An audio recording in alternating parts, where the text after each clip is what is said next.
ఇది మన బస్సు. ఈ బస్సును శుభ్రంగా ఉంచుకోవడం మన బాధ్యత. మహిళలకు కేటాయించిన సీటుల్లో మహిళల్నే కూర్చొనిద్దాం. మహిళలకు సీట్ ఇచ్చి గౌరవించడం మన బాధ్యత.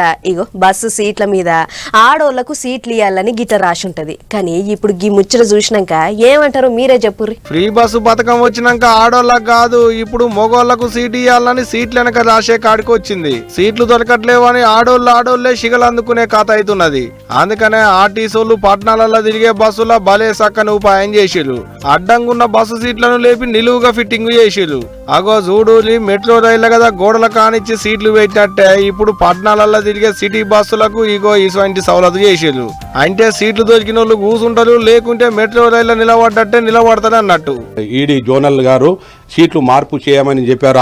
ఆ ఉద్దేశంతో మేము అన్ని రీజియన్లో అన్ని డిపోలలో ఇప్పుడు సీట్లు అన్ని మార్చామండి. ఆ సీట్లు మార్చారంటే సుమారు ఒక బస్సులో ఒక 20-25 మంది ఎక్స్ట్రా మహిళలు వస్తారు. కాబట్టి ఈ ప్రాబ్లం కూడా ఉండదు మహిళలకి. ఇక నిలబడను కూడా సీటింగ్ కూడా పైన కూడా బాగా హ్యాంగింగ్ కూడా ఇచ్చాం. ఇది మార్పులు కూడా చేశామండి. ఇవి అన్ని మనం సుమారు 800 బస్సులకు చేంజ్ చేస్తాం, అన్ని డిపోలు చేంజ్ చేస్తామండి. ఆగనాట ఆడోళ్లకు మగోళ్లకు బస్సులో పోయేటోళ్ళకి ఎవరికి ఎటువంటి తిప్పలు ఉండొద్దని ఇటువంటి ఉపాయం చేసిలాట.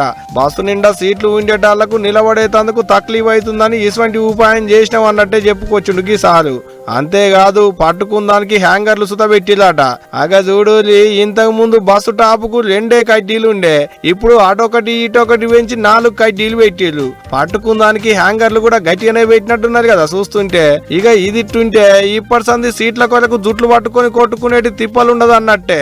మరి చూడాలే సీట్లు మార్చినాక సిటీ బస్సుల ప్రయాణాలు ఎట్టెట్ట సాగుతాయి ఏంది అనేటిదిగా.